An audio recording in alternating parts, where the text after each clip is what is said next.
Hi, my name is Markus Strelitz. We're here at the Productronica 2013. And here with me at the EPP booth is Stephen Randers. You're Business Development Manager for X-ray and CT, and you're with Nikon Metrology. Good to have you here. Thank you for your time. Thank you. Nikon Metrology is one of the exhibitors at this year's Productronica. What news or what innovations do you present at the booth?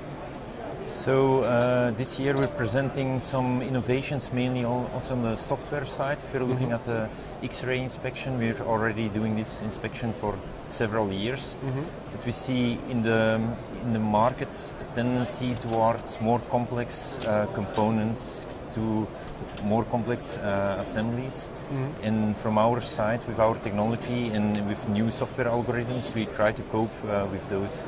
So with the multi-layer boards, checking ball grid arrays on multi-layer boards, so ball grid arrays that are often hidden behind other components.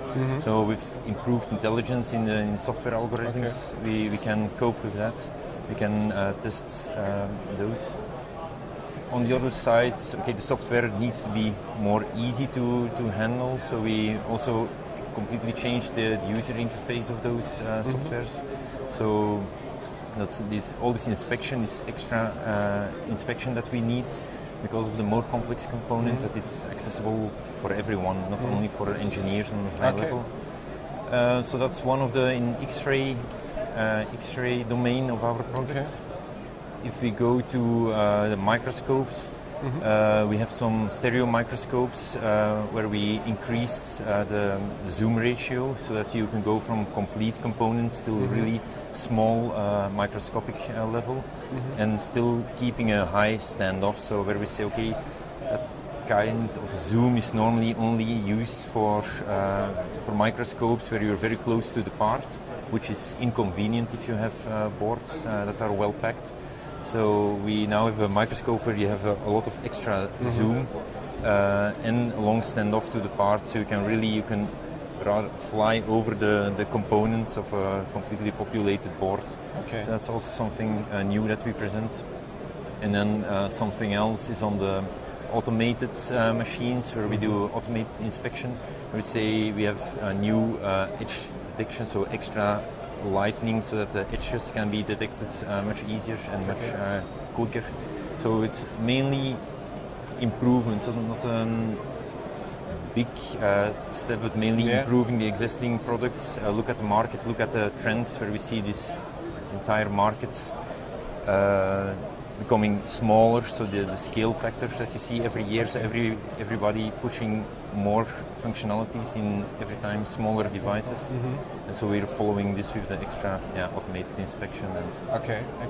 And which target groups are you focusing on? Here at Productronica, it's mainly assembly, checking the solder quality, typical problem solder quality, checking the checking availability of components. That's an easy one, and then of course checking for cracks. If we are going to look at CT scans, for instance, of the parts, not only simple X-ray but also CT scans, looking at different single layers.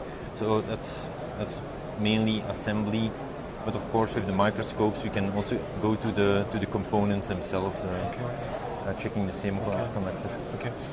You talked about better usability of your software. Was that a demand that came from the customers, that not only specialists can use your technology? It's quite a clear demand where we see that in the past we had two users, so really the specialist and the operator. And the specialist, he needed also to program everything, so then he programmed everything, and afterwards the operator was just filling the machine all the time. And now by making that the learning curve much shorter, we see that we can also get some operators or technically interested people that can work and do some small programming, maybe not an advanced thing, but we see that this was needed, not to have not to require engineers all the time just to program a simple inspection. You mentioned some trends, some developments that are now going on in the market. What kind of other trends do you see? Yeah, we have two things: parts getting more complex, but also getting smaller. Okay. So those are two main trends. Okay. Also the much higher the reliability of components needs to be much higher than it was years before. So some years ago we had less electronics in cars, we had less electronics in all our devices.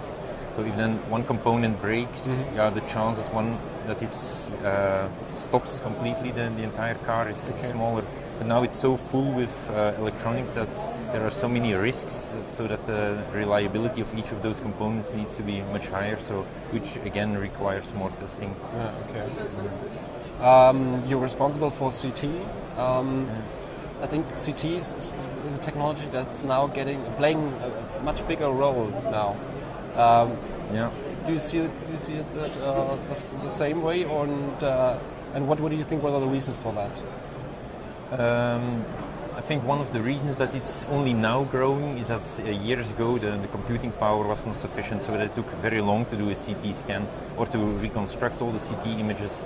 Now we see that we can do CT scanning in some seconds, minutes, a complete CT scan. Of course, high quality scans still takes longer, but then quick scans in minutes, and then also the computation behind it to create a 3D volume is so fast nowadays that that's not a showstopper anymore. And then also people are realizing that the inside of components is getting can be scanned as well. So just the existence of the technology also pushes the ideas and forward for people to realize that it can be tested and to test it afterwards with such a technology. Okay. I think it's something that we see already for 5 years. That you really see a good growing market in these CT markets. So we don't only use it for electronics, of course. It's starting from very thin materials, still very high density components for aerospace industry, where we scan till 450 kilovolt. That's microfocus spots, spot size and resolution. But for the electronics, it's something in between in size, and there as well we use it quite often to detect internal defects and to find out where exactly they are and which layer. And so that's quite often used in getting more and more. What do you think how the market developed in 2013, and maybe you have any predictions for 2014? In general, we see, so if we look at the news, we hear everything about the crisis, but if you look at the European and the US market, we don't notice this so much in our sales in the electronics domain. If we look at the Asian market, there has clearly been a little bit of slowdown with respect to 2012. We're also selling a little bit in a different market there. So Europe selling mainly in the assembly markets, in Asia selling rather in the component semiconductor market. So we're not so sure what the reason is that we see this difference. 2014 we expect again an increase in the investments, partially because some of the investments are just frozen for a while and at a certain moment in time we still need it, and partially because we expect some recovery as well. Okay, so Mr. Renders, thank you very much. That was very interesting. Thank you, and I wish you still a nice fair and a very successful fair. Thank you. Yeah, thank you for your time. Thank you. Yeah.